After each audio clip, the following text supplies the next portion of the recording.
XCN CEO did what? This is NC Hammer Crypto. My name is Neil, keeping technical analysis short and sweet. And as for the CEO, I don't know. He probably went to the bathroom or something. I don't really have any information on that. It's just to get your attention. But we have this clear bottom here on XCN, and then we have the second bottom, which we are holding above this black upward trend line. We had that pump with the Bitcoin's pump up and our healthy retracement.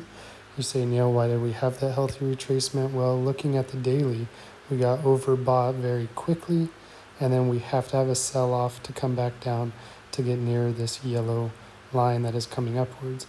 Typically, what we've seen in the past, right, we have either a touch and a breakdown, and then ultimately once it gets over, it has that major push up. Looking at the chart itself and the RSI, we have the push up right here, and then it forms down to the yellow, gets crossed over by yellow, forms a W, and then pushes right back up towards overbought. So that's what we could be seeing down here in the RSI, is we have that push down, form a little W, which is just doing consolidation, and then ultimately push up. Most likely testing this downward trend line, we could see a push past that to the 618 at 0.02. But as of right now, if you have not entered XCN, now is a very good opportunity to. And you see that I don't have CM Guppy on here. This is just kind of showing you a different indicator. The one that is listed instead of CM Guppy is Ichimoku Cloud. And it's better on higher time frames, but you see, if you've never seen this kind of indicator before, this cloud resembles a bunch of the pressure downwards, similar to the CM Guppy. So what we need to do is we need to get over this line on the cloud. And we have seen sometimes it pushes directly into the cloud and then just blasts right past it. Moving into a smaller time frame, I can show you an example.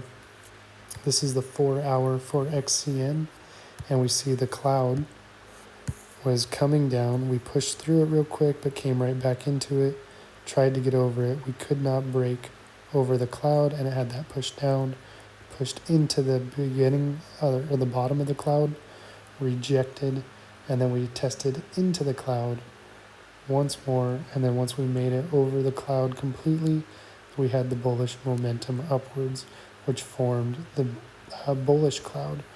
We are now traced underneath that. This is in the 4 hour, which is why it is not very accurate. We are still underneath the red cloud in the daily. So moving out of Ichimoku, as I don't find it as reliable as CM Guppy, we need to get through the wave over the 200 EMA, pushing up. And the 200 EMA, you can get that as a different indicator with other indicators. I could enter into this Ichimoku cloud, but right now I prefer CM Guppy all the way. So we got this strong support on the black upward trend line. We need to get over that 200 EMA, and the push will most likely get resistance here on this red line around 0.0167. We could see that push up to 0.02. I could be incorrect, and we could see a higher push up to this previous high, which is at 0.027, right in this area. Keeping in mind the actual 618 is actually all the way up at 0.033. So there's a lot of range for this to go once it breaks this red downward trend line. Ideally, we would want to see this be broken, tested as support, and then have that take off. But with interest rates being dropped here in the next couple of days, I imagine the market is going to get crazy, and we're going to have to start planning for an exit strategy. That's it for this video. Like and subscribe. All references are in the description below. I will sneak in Tornado Cash. If you haven't bought Tornado Cash, definitely do it. But none of this is financial advice. You can trade it on Mexi, which is in the reference below. If you use that reference link, you get $10 USDT free, which you can buy Tornado Cash, which has an all-time high of $459. Good luck. Have fun with it. I will see you guys on the next one.